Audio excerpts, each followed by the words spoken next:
Seja muito bem-vinda, seja muito bem-vindo à nossa tertúlia virtual, né? O nosso encontro, o nosso papo real.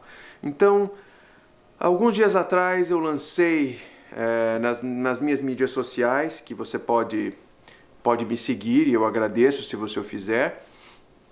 Aqui estão os endereços. Eu lancei uma polêmica porque eu estou acompanhando o que está acontecendo no Brasil e eu vi que há muita gente questionando Dom Luiz Felipe de Orleans e Bragança em relação ao seu título, se ele é príncipe, não é príncipe. Muita gente dizendo que ele não é príncipe porque os não monarquistas dizem que ele não é príncipe só pelo prazer de insultá-lo.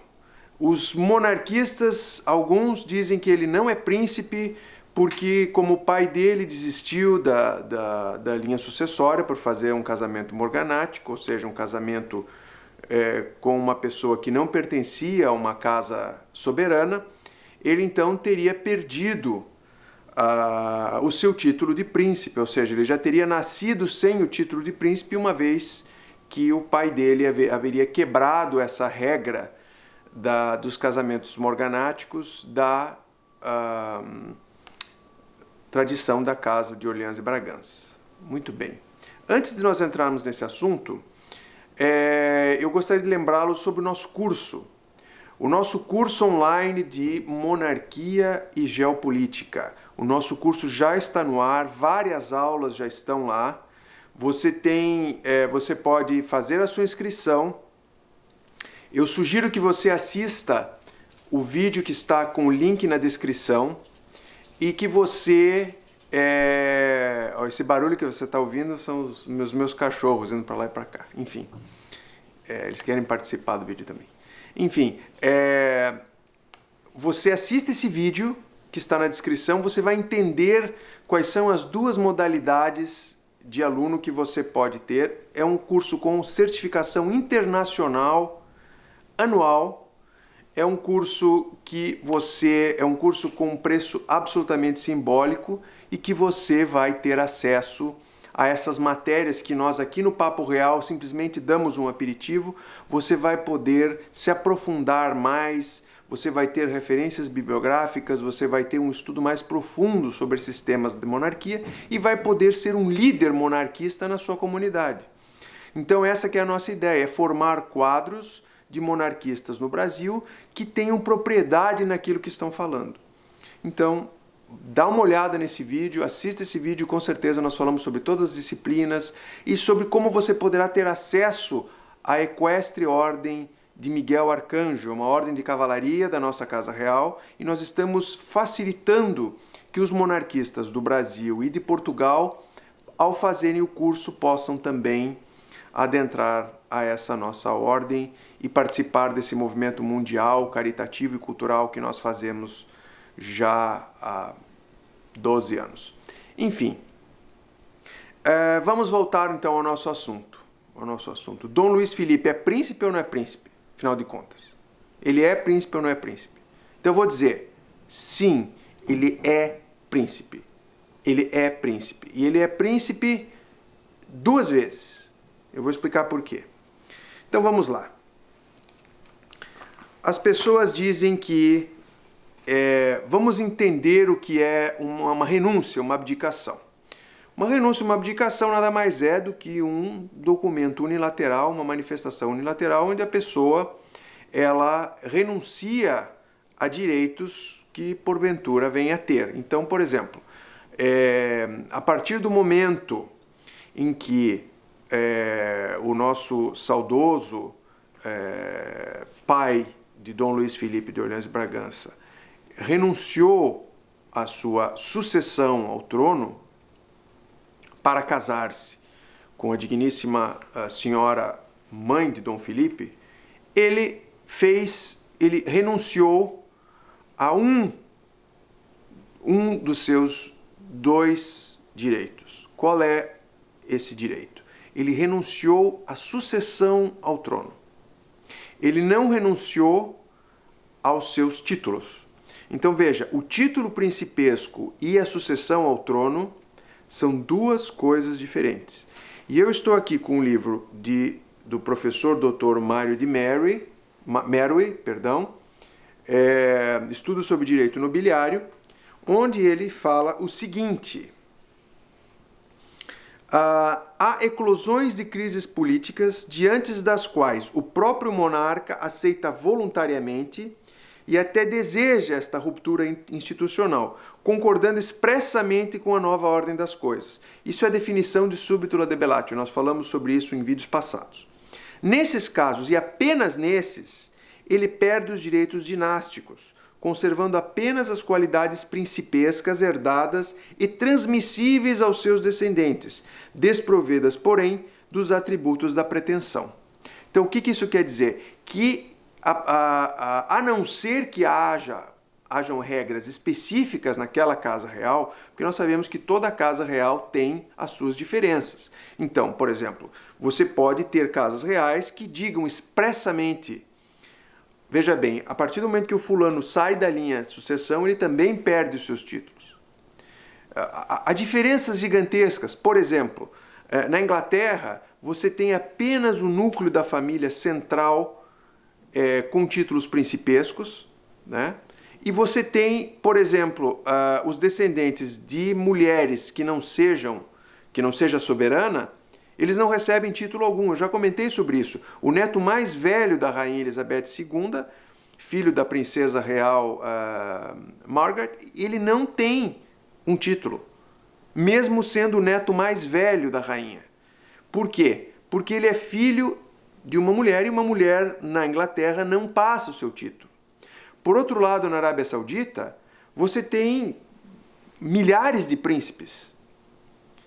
Milhares de príncipes. Por quê? Porque se diz que lá os príncipes, que todos que descendem em linha varonil masculina do rei Ibn Saud, o fundador do reino moderno da Arábia Saudita, todos eles têm esse título de príncipe. Então, no caso da Arábia Saudita, você tem o título de príncipe sendo estendido a várias pessoas, e no caso da Inglaterra, menos pessoas.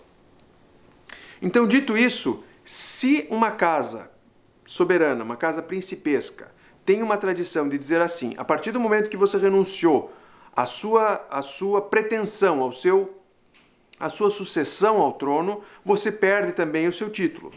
Isso, mas tem que ser expressamente apresentado.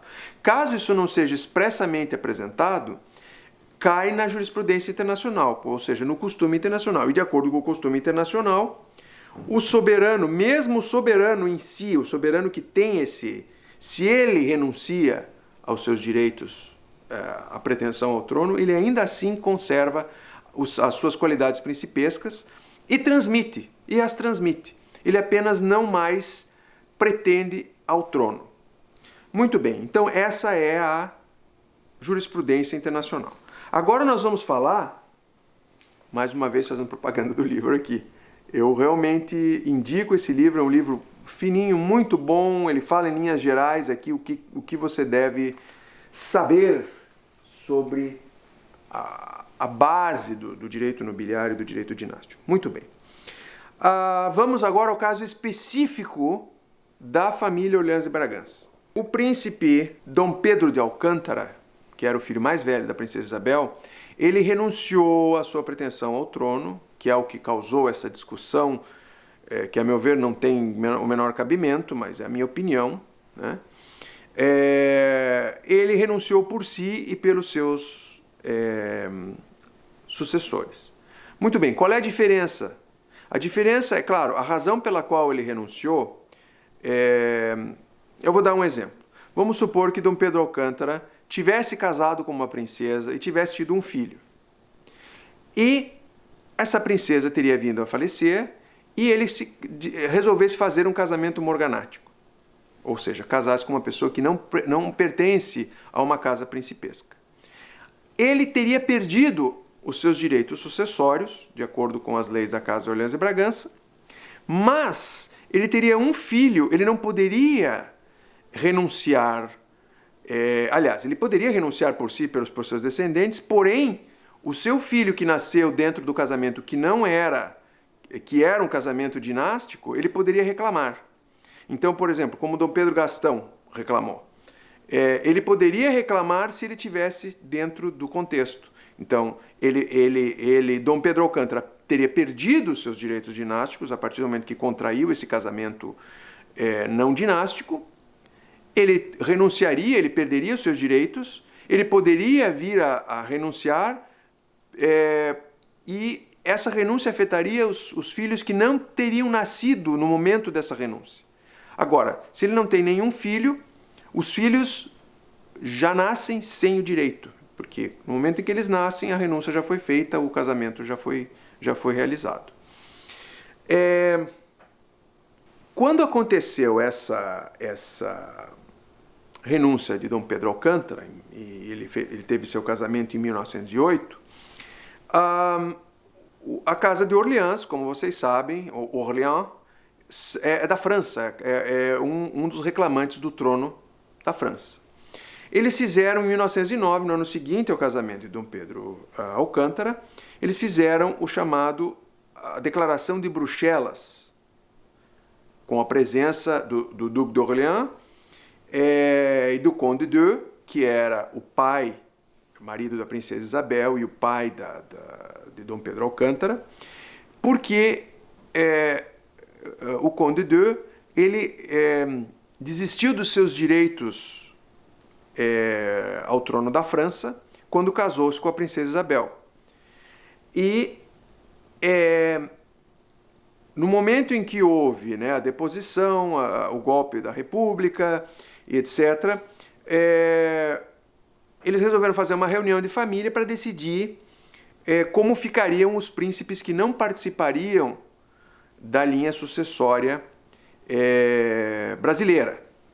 Então eles criaram esse título, o título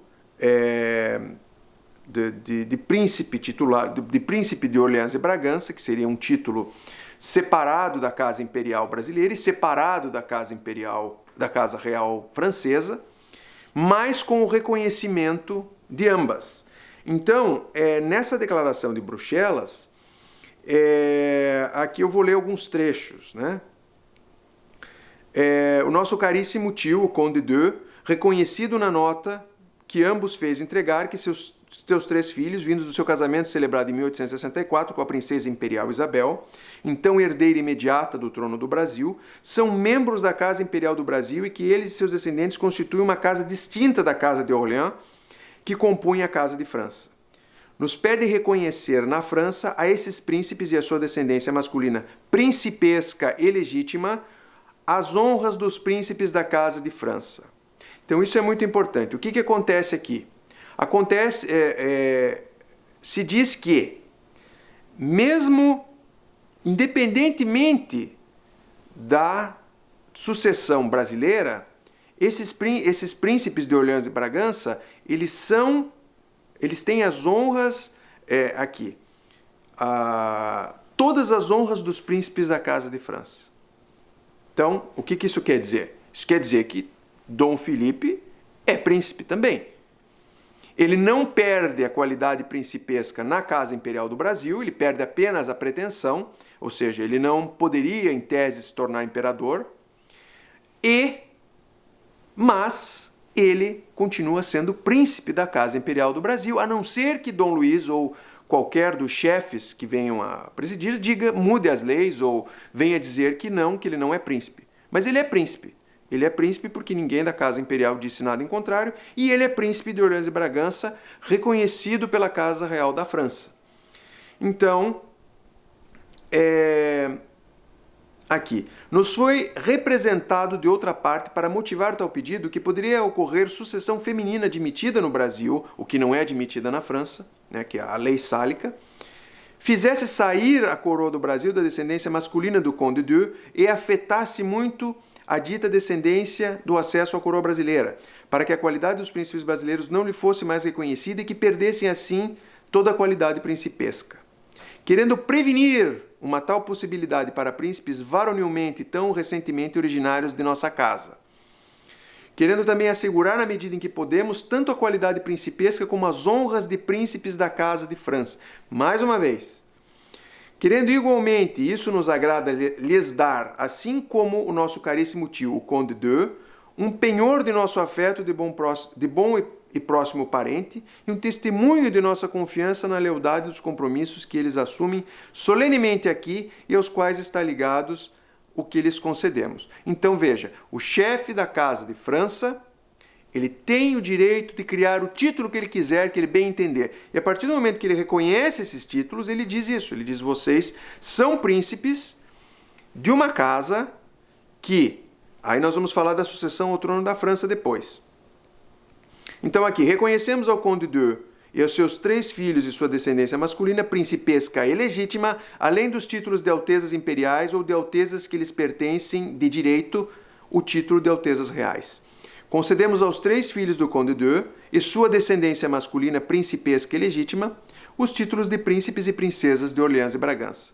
Então, ele está reconhecendo esse título de príncipe. Reconhecemos, conforme o pedido a nós feito pelo Conde de, os príncipes acima, filhos do Conde de, presentemente idôneos à colação de títulos principescos franceses, excluindo títulos de apanágios. Estamos falando de patrimônio, propriedade, isso é uma outra conversa que pode demorar horas, então nós vamos deixar essa conversa para o curso.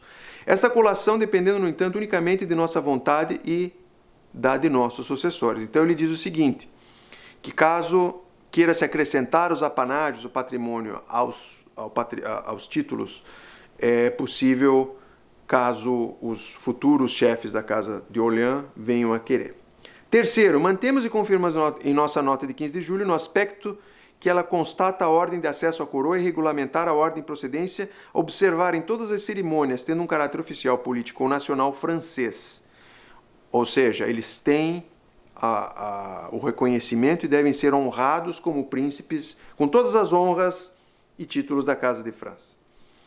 Nós consentimos de boa vontade no pedido do nosso tio, o Conde de, acerca das reuniões de família, no sentido de que, quando a reunião ou cerimônia for exclusivamente familiar, ou então quando decidirmos que se deverá tomar ordem, não por ordem de acesso à coroa, mas por ordem de parentesco, seja em relação a nós próprios, seja em relação às pessoas principescas vivas ou falecidas, as quais se trata de honrar. O Conde de, assim como sua descendência masculina, principesca e legítima, poderão tomar ordem que lhes assinalar este parentesco, assim como isso já ocorreu para outros parentes ou aliados da nossa família. Aí compreendidos são príncipes e príncipes de casas soberanas estrangeiras. Quarto, o Conde de e seus filhos se comprometem aqui solenemente por si, por sua descendência, a não fazer valer a pretensão à coroa da França e a posição de chefe da Casa de França, a não ser em caso de extinção total de todos os ramos principescos franceses que compõem atualmente a Casa de França. Então veja, o que ele diz aqui é o seguinte, ele diz, ele vai para o final da fila, não quer dizer que os príncipes de Orleans e Bragança não estejam em linha ao trono francês, eles estão, mas ao momento em que todos os outros ramos se extinguirem. Muito bem, declaramos compromisso tão inviolável, tão firme e inquebrantável, como se fosse tomado com jura diante a uma assembleia competente da monarquia. Então isso é um outro aspecto. A partir do momento que a monarquia está no exílio, se admite alguns não é necessário, por exemplo, vamos dizer, se a última Constituição monarquista francesa dissesse que para se deliberar um título você precisaria ter uma assembleia ou um parlamento, alguma coisa assim, a partir do momento que você está no exílio você não tem a condição de fazer isso, então se dispensa. Então a soberania total reside no chefe da casa. Então ele tem o poder de fazer o que ele quiser, de dar o título que ele quiser, reconhecer o título que ele quiser, enfim. Quinto, o Conde de e seus filhos comprometem-se igualmente em seu nome e em nome de sua descendência a não contestar em nada o ramo do Duque de Alençon e a posse do título de Duque de Nemours. Então, isso aqui são as reclamações que o Conde de teria direito. Então, o Conde de estava numa posição privilegiada de sucessão à coroa francesa. O que ele diz é o seguinte, o que esse tratado, em resumo, diz é o seguinte, você e seus descendentes continuam tendo títulos principescos com todas as honras, né? Isso é importante, com todas as honras de príncipes franceses, mas você vai para o final da fila na sucessão. Então é isso. Então, Dom Luís Felipe de Orleans e Bragança é príncipe da Casa Imperial do Brasil, a não ser que Dom Luís ou os vindouros chefes digam que não, e ele é príncipe da Casa de Orleans e Bragança, de acordo com a Declaração de Bruxelas, de 1909. Então, esse título, Príncipe de Orleans e Bragança, é absolutamente legítimo, porque ele vem do Fons Honorum, também da Casa de França. Então, ele é reconhecido da Casa de França, e ele está, sim, na sucessão, lá no final da fila. Provavelmente nunca venha, se a monarquia vier a ser restaurada na França, talvez esses príncipes nunca venham a ser reis, mas você nunca sabe o que pode acontecer. Nós vivemos num mundo caótico e louco. Veja você essa epidemia que nós estamos, essa pandemia que nós estamos vivendo. Então, tudo é possível. Tudo é possível. Então, da mesma forma, se não me engano, na Constituição do Império do Brasil, ela diz que, no caso de extinção total dos descendentes de Dom Pedro I, haverá a busca de uma outra dinastia para compor a Casa Imperial do Brasil. Então eu pergunto o seguinte: mesmo Dom Luís Felipe não estando na linha sucessória, essa é uma dúvida aí, é para você pensar em casa, hein? Essa é para você pensar em casa. Imagine só, que Deus nos livre e guarde, que toda a descendência de Dom Pedro I desapareça. Só sobre Dom Luís Felipe, que em tese não teria direito à sucessão. De acordo com a Constituição Imperial, ele é um descendente de Dom Pedro I. Então ele teria que ou você coloca Dom Luís Felipe no trono, ou você tem que escolher uma nova dinastia, o que poderia ser traumática para o país. Então, mesmo da sucessão brasileira, nessa hipótese extrema, ele poderia vir a fazer parte da sucessão. Então, veja, o direito dinástico ele é extremamente intrincado, extremamente complexo, e por isso que é tão fascinante, né? Então, eu gostaria mais uma vez de agradecer a sua audiência, pedir para você continuar, assine o canal, fale do canal para os seus amigos, se você gosta, fale para os seus inimigos se você não gosta, e continue nos ajudando a divulgar o canal, continue nos ajudando a divulgar o curso. Mande as suas perguntas e as suas dúvidas para esse e-mail que está aparecendo aqui. Nós vamos com certeza falar sobre isso. Continue, vá fazer o curso. O curso vale muito a pena. Vale muito a pena. Eu estou dizendo, você vai poder entrar de cabeça nesses temas. Nós vamos juntos conversar. Já tem aulas lá, você pode entrar. Se você fizer a inscrição, você tem 7 dias para ver se você gosta. Se você não gosta, você tem o seu dinheiro de volta, sem nenhuma pergunta. Então, continue nos apoiando.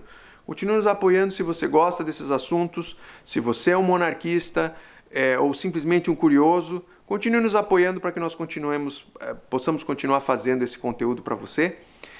Eu mando aqui um grande e fraternal abraço a todos vocês e até o nosso próximo Papo Real.